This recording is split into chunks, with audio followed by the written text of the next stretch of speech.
All right, everybody, today we're going to put a backup camera in my F10 5 Series. So this applies to 528s, 535s, and 550s. Unfortunately, when they originally ordered this car, they did not get a backup camera. I don't understand why. And it's a feature I really wanted. So I went on Alibaba and I got a backup camera retrofit kit. So it comes with a camera, it comes with a decoder, and it comes with a wiring harness. That way, when you put it into reverse, it automatically goes to the backup camera and works like an OEM system. So I'm going to show you guys how to disconnect the battery, put the backup camera in, run the wire to the front, and then install the decoder to your CIC system. So the one that I have is a CIC system. If you have MBT or Evo, the process is virtually the same, and it's also virtually the same across different BMW. So basically what you're going to be doing is taking out the trunk liner, putting in the camera, running the cable to the front, and then taking out your head unit and wiring it up to the head unit. There'll be some variances between the two, but that's pretty much it. I'm hoping this only takes me a couple hours, but normally things that I think are going to take me a couple hours take me a couple of days. So if you haven't already, hit the subscribe button, drop a like on the video, and let's dive into this. So here's the actual kit that I got from Alibaba. It comes with the actual backup camera that molds into the original door handle. And then you have the extension cables to run that to the front. And then this is your wiring harness that's going to go into your decoder. And then this is the decoder. This is what's going to make it so you don't have to do any coding with the original BMW system and make it seem like it's OEM. So the first thing we got to do is take off the negative terminal from the battery. I recommend doing that if you're doing any electrical work, so we'll start with that. So my trunk's a little bit of a mess, but I used to have a 528, so I kind of understand how this is done. I know the battery is tucked under this panel here, so we'll have to take these two bolts off and then take the negative terminal off.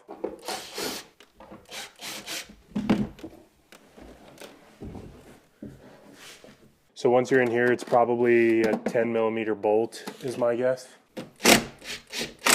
So now that we have the battery disconnected, we can start to dive into this.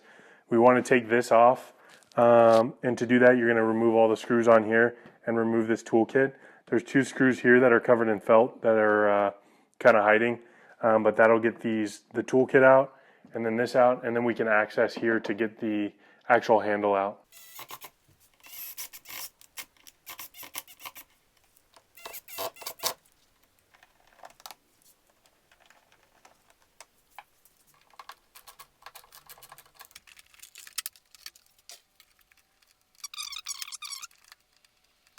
So the next part is you want to come from the inside and release the tabs. And if you have the button that opens your trunk back here, you want to just slide this out of its place and then press on the tabs and pop this out. So you got to be patient, but there's tabs on each corner. And so it's easier to start from the side without the handle because it has more give. So once you get this side out, you can get these top and bottom ones out and pull it out. And then just discard this and you'll have the new one with the camera. So you'll fit this back in. You'll want to run the wires through the hole that the camera is going to be living in.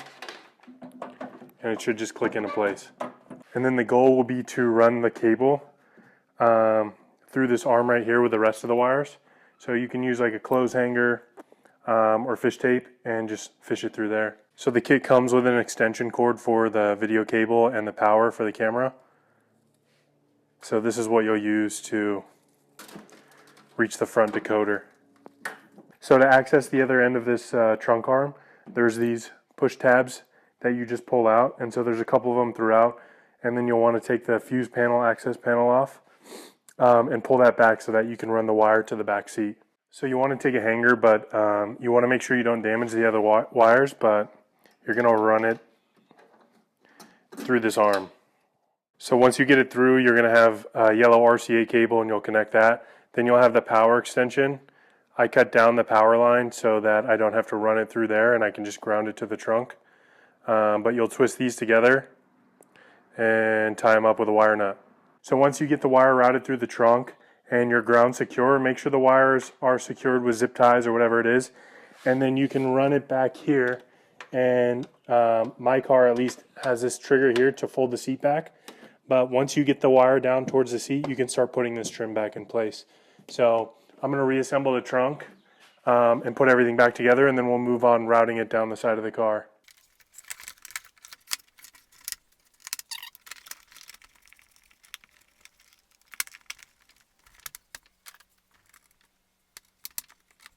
So once you get the wire to this point, there's 2 more holders here that you'll want to peel back so that you can get this cord underneath here. You don't have to do this, but I think it just makes it look a little bit better if you're moving these seats back and forth. And then you're going to run it under the seat. So once you get it past here, you'll fold this back up, and then the bottom seat just kind of lifts up. So you'll have to tug on it, lift it up, and run it under the seat. And then you can run it under this trim here, and then we'll move on to the front. So it makes it a lot easier to run the cable if you take this piece off. And basically, you'll just pull on it pretty hard like that, and it'll come off. Then you can much easier run the wire down. So you'll basically want to follow this main wire loom. And then to get the top part of this trim off, you're going to have to take the back seat up.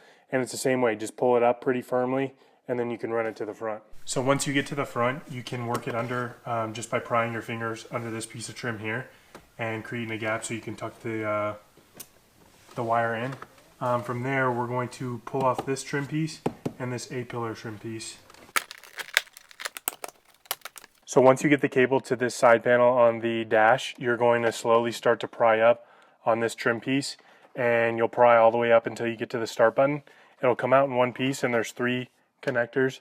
There's one for the start button, and then there's one for the start button, and then there's one for the lock and the hazard light. So once that's out of the way, we're going to remove the 2 T20 screws that hold on the faceplate, pull that back, and then we're going to start taking off the dash or the glove box, so that way we can hide the decoder inside the dash.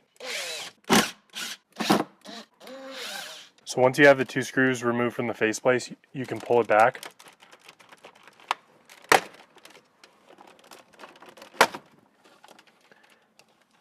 And then you'll pull down the 2 levers that hold in the 2 connections. So you have to press on the back of it, and then the lever should come loose. And once you lock down, it'll come out. So once the faceplate is out, you could take these 4 T20 screws out, and it'll remove the actual head unit. So this is what it looks like when it's out. The main thing that we're going to be messing with is this big quad lock, and then we're going to mess with the red connection for the decoder. So once you get the head unit out, you'll want to remove the dash so that we could place the decoder. So there's 4 T20 screws here, and then there's 3 T20 screws in here. You won't be able to get a screwdriver in there, so I'm just using a ratchet. So once you get the 3 screws out, you'll be able to take this out and reach the final screws. So once you get the plastic cover out, there's 2 more screws, 1 on each side. You should be ready to remove the dash or the glove box. And then there's 2 connections, one for the sensor for the light, and then one for the actual light that you'll want to remove. Once you get the glove box out, you'll have place to put the decoder back here. So you'll want to take out the top pink connector and plug it into the decoder out, and then the blue cord that comes with the decoder, you'll want to replace that where it was where the pink one was. And then from there, some of these come with a harness that plug directly into the back of your unit. Mine, however, you have to actually splice into it. So you'll take off the quad lock connector, and the red one will go with the yellow one, and the brown one will go with the black one, that's the ground, and then the blue and white goes with the brown, and the regular blue goes with the green. So I'll post a picture of the wiring diagram in this video, obviously, so you could screenshot it and save it. But it's just these 4 wires, and then the video out goes to the back of the car, video in, and then this goes to the pink 12 volt. So, and then that's it. Then you'll have to tuck all the wires and make it look nice, and then put it all back together. So I had a little trouble with the wiring. I got to the last stretch and I couldn't get things to work, so I contacted customer support, and I think I have it right. So I've got everything kind of together here, enough to start the car and test it. So let's put it in reverse and see what happens. So it looks like it works, and the lines all work. So we're good to go. So yeah, if you have any questions on this install, it's pretty easy. The hardest part is probably running the cord from the trunk to the front. Once you get the cord up here, it's, you know, 4 wires to connect. So yeah, I'm pretty happy with the install, and I'm sure I'll be doing more videos on the upgrades I do to this car, but that was a huge factor for me, so I'm glad we got that out of the way. We're going to be moving soon. Our move-in date is May 16th, so we're going to be packing up our house and moving, so there'll be some moving vlogs, and I'll continue to work on this. And then once we move into the new house, I'll have a lot of videos about my new garage. So if you haven't already, hit the subscribe button, drop a like on the video, and I'll see you guys next time. Thanks for watching. I'm just really trying to show you no love. Say you tired and you need a new love.